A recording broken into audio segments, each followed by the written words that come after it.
Day 2.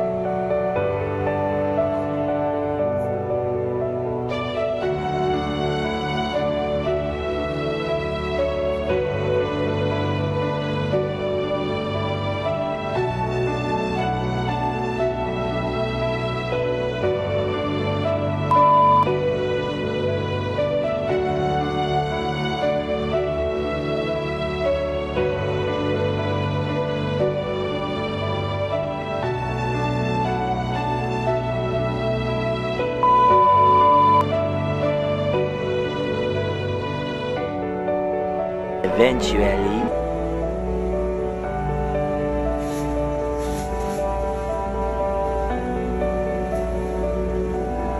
while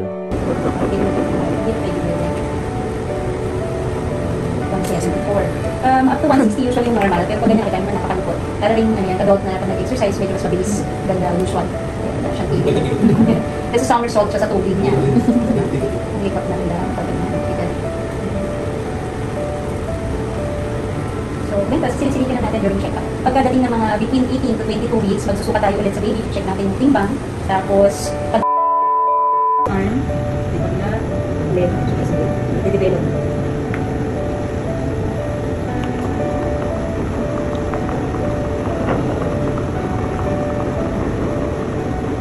Heartbeat. So far, regular na. Face. Payat pa. Eyes. Ilong. Jaw. Active naman. Lagi naman nakikita ang bleeding around the chorion.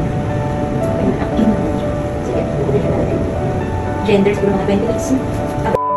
Ilang dito sa paligid. Tsaka wala mga bleeding sa lalim.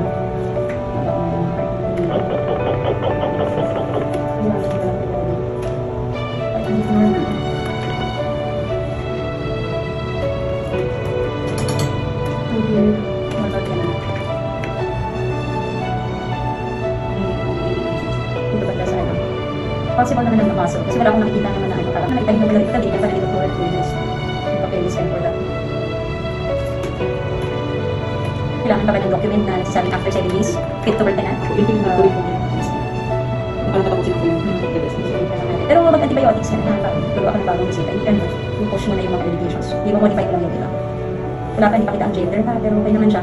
Ayos naman yung activity, malikot, okay ang heartbeat at tubig yan, mabalaw naman. Ngayon, so far wala akong nakikita ang bleeding. Pwede ng sukat niya. Sige na, yes.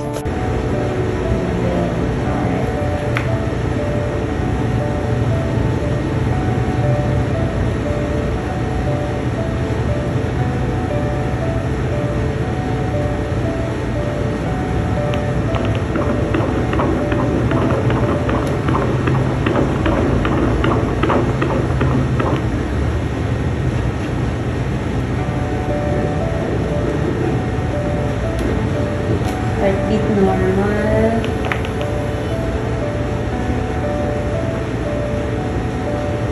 Nabot na kasi sa may pusod mo yung uterus. Medyo paapaan niya na yan nandiyan.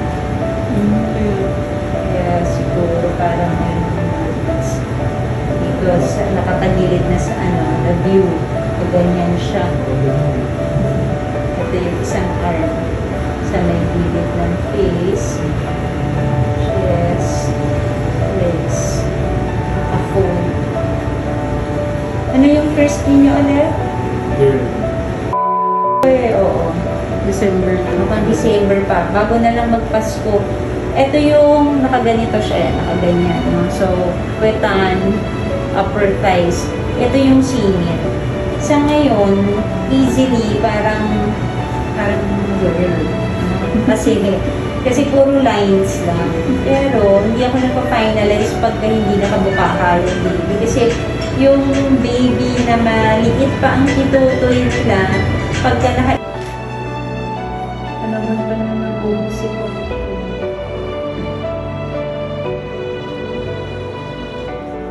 Okay, anyways. Ito, position niya sa ngayon, nandito sa taas. So, head, nandito ngayon sa taas. Ang kinunan, sa ibabaw, grade 2, highlight.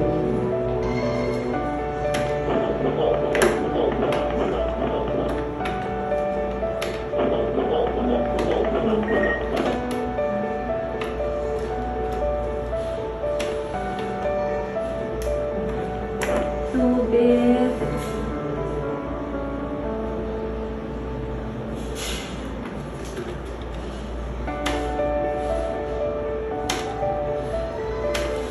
Normal. Sukatin muna natin.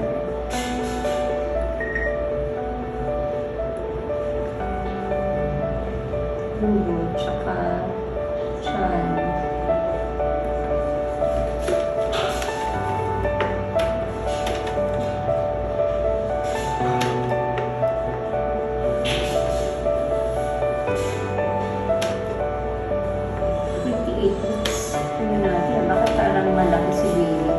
March, ano ang due date natin? Parang ano pa naman ako, Dok? 25? Oo nga.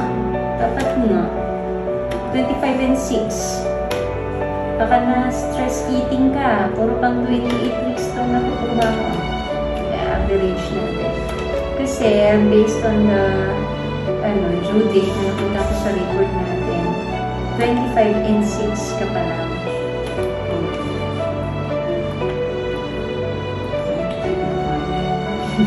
Paisip, kasi ganun stress kasi talaga.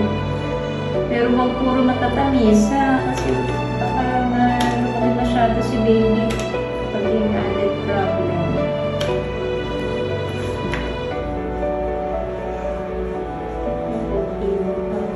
May proceed dun sa ibang parts ng class. Tingnan ko muna itong puso kasi medyo nakatagilid siya.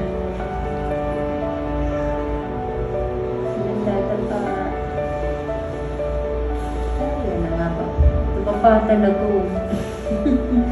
Parinig ako, lalong lumapa. Bibi naman eh.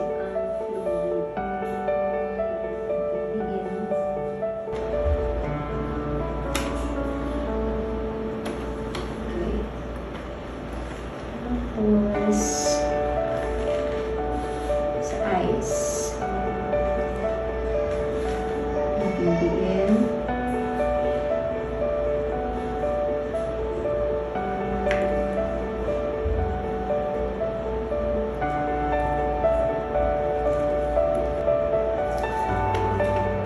Yung tinatawag na alveolar ridge, yung parang gustiso na shape na tinutubuan ng ngipin and orbits yung eye sockets. So, ganyan siya. So far, walang cataract. Tapos, buo din yung alveolar ridge. Wala rin ako nakikita ng cleft dito sa area na to.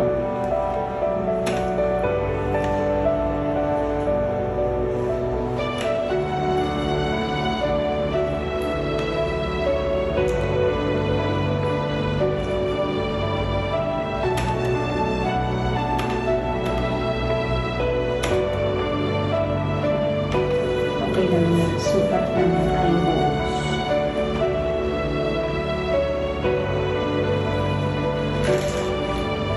Yung face. Kanina ba? Hindi ko siya mata ko siya. Ito yung mata. Ito yung ilong. Tsaka labi. Yan. So far buo din. Walang cleft. Lip. Okay, hindi mo tama naman. Ito sa ilong, so far, normal din.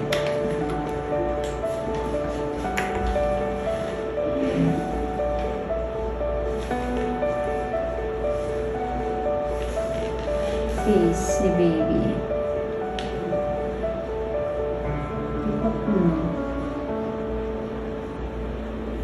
Second chocolate. Para gising na gising. Gising na gising talaga, likod. Yan, so eyes, bisingin, sinisinok pa, lips. Yan. Yan ang face ni baby. 2D yan. Eh, syempre, iba pa yung 3D, but 3D kasi 28 to 32 weeks yan kapag maganda ang 2D. Depende din sa pwesto. Yun pa yung yung parang kitang-kita na baby. Oo, mas kita yung face. Basta maganda lang yung pwesto. Titingin pwede na.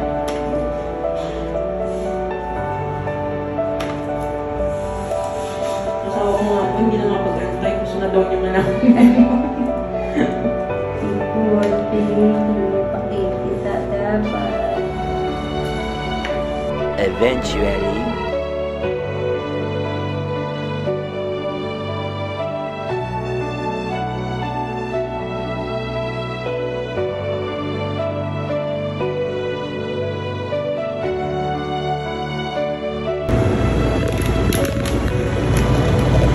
And so far, nandito naman yung puro sa baba.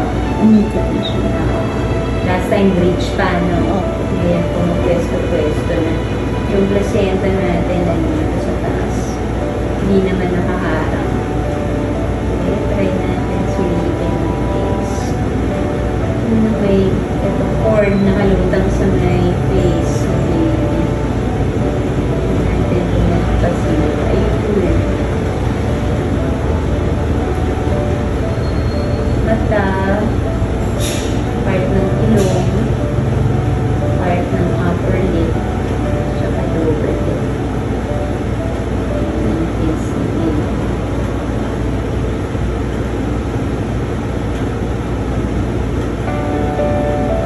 May naka-float kasi na to. Oh, mamaya. Face ng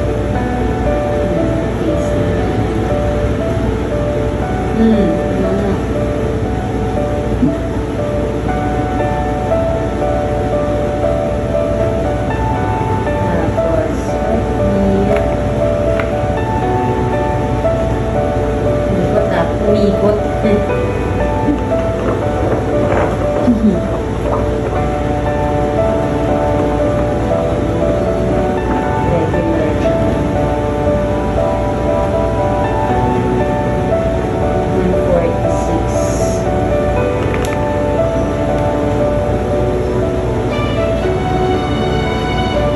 Girl na talaga siya. Teka, sige, natin. Mga duda. Duda pa rin siya. Gusto magbago yung gender. Tinakpan tuloy. Ayan, naka-fold yung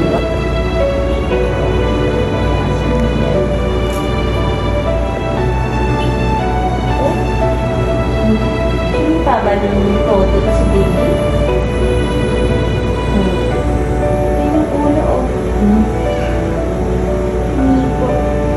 Saan banda yung ulo niya to? Andito po, ito po sa taas. Sabihin, hindi pa siya nakapwesto. Umikot po eh. Last time kasi si panic na to.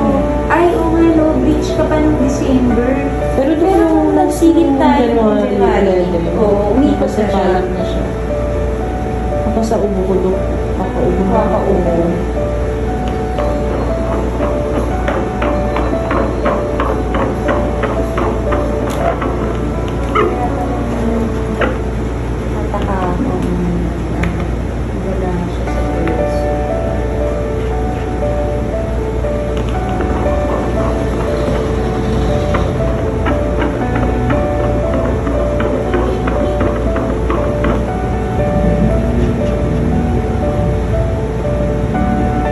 maluwag pa kasi yung space niya sa loob. Kaya siguro din. Plus yung coffee na yung pwersa.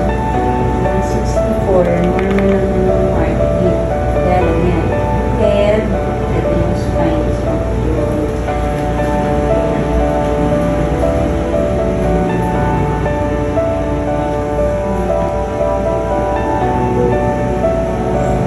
dito yung ulo.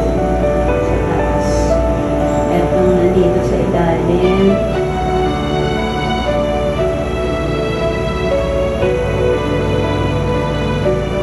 Peter, tama siya sa 1. 37 weeks, 2.2. Eto si baby, 24 weeks ka pa lang ngayon, 2.8 na. Ang term ng sukat niya, kaya siguro sikip na siyang umikot. Hindi na siya 2.8 kilos. So,